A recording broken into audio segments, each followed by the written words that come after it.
It's finally 2021, and that could only mean one thing. Week 17 fantasy football picks, right after this.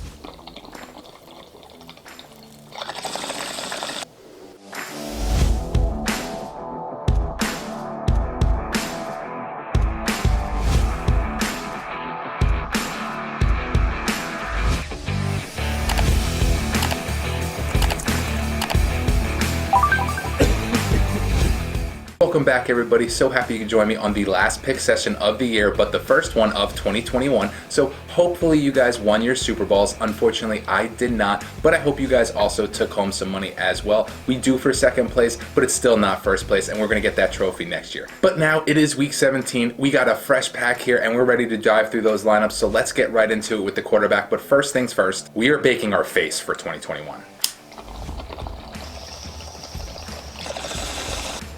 Now it's that quarterback time, and there's one guy really I want to look at this week, and that's Ryan Tannehill. Believe it or not, Ryan Tannehill is a top 5 fantasy quarterback. He's number 3. That is insane. When you look at guys like Lamar Jackson, who won the MVP last year, you wouldn't think that guys like Ryan Tannehill would beat him this year, and guess what?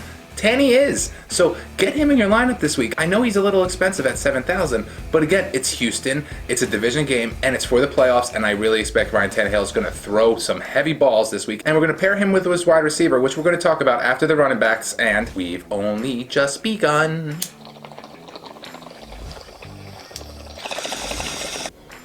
And now on to the running backs, and there's 2 guys I'm going to focus on this week. And the first guy we're going to talk about just blew up last week, and we've been kind of waiting for it because he is built to blow up, and that's A.J. Dillon. Look, the guy's a fucking bowling ball. He's absolutely ridiculous. He's just that guy that when he gets the ball, you're like, he's going to bust one, or he's going to break people's faces. He kind of reminds you of a Derrick Henry when he runs, because he's just downhill the whole time. But A.J. Dillon is a serious beast, and he's only $4,900 this week, so we're going to pair him with another guy who's kind of cheap, but still worth the value, and that's Myles Gaskin. He showed up last week in a big way, putting up 30 points for people's in the fantasies, and I really think he's going to do something similar this week. He catches balls out of the backfield. He is their goal line guy. He's very slick, and I think he's going to be catching a lot of balls again, like I mentioned. So get him in your lineup. He is $6,500, and hopefully he matches that value with some points, and we're going to match our value with some chronic to our face.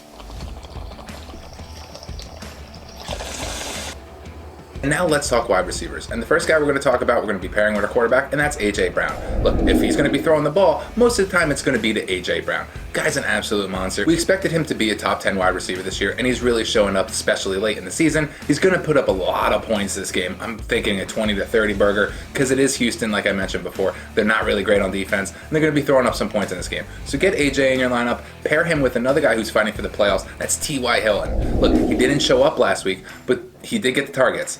Look for him in the end zone this week. If he does get in, that's at 20 points. So get him in your lineup. He's still only $5,800, which is crazy. Like I mentioned before, they haven't caught up to his value. He's not over $6,000 yet. So get TY in, and you're going to pair him with somebody who's really cheap, and that's Josh Reynolds. Why are we doing Josh Reynolds at the Rams? Because Cooper Kupp is out, and Josh Reynolds, even when he's out, catches the balls. So now that Josh Reynolds has more of a target share, I expect him to have a bigger day. He's going up against Arizona, who is pretty loose when it comes to the secondary, and he's only $3,200, guys. $3,200 is great for a wide receiver. So we're going to be able to get those big names in, like I'm going to mention in a little bit when I talk tight ends, which we are about to do before we put more smoke in the air.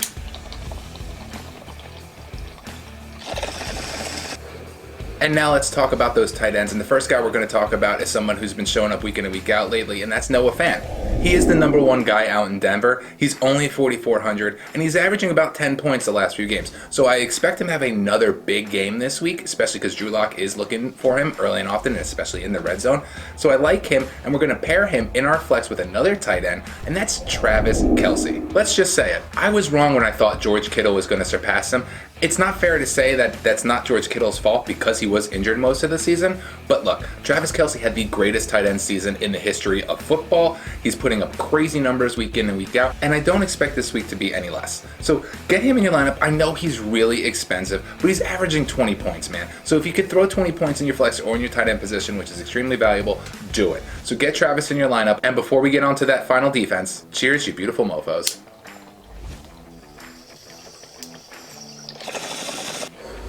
Now lastly, that defense, and you guys are going to be like, what the fuck, bro? And I'm saying it, The Jets. Yeah, the Jets. Look, they've done 8 points and 9 points last week. Their value is crazy at 2,300 this week, and they have New England.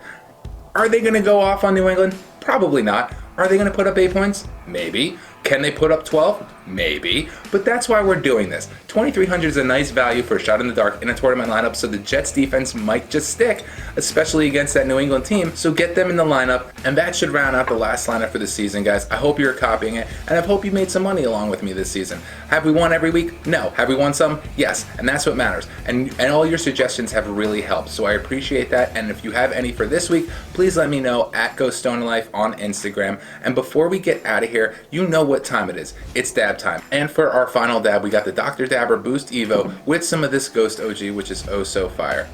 Thank you guys so much for hanging out with me this year. It's been really fun. I really appreciate all your suggestions. We've made some good money. I really appreciate that, of course. And I want to say, again, thank you so much for hanging with me, getting lit alongside with me.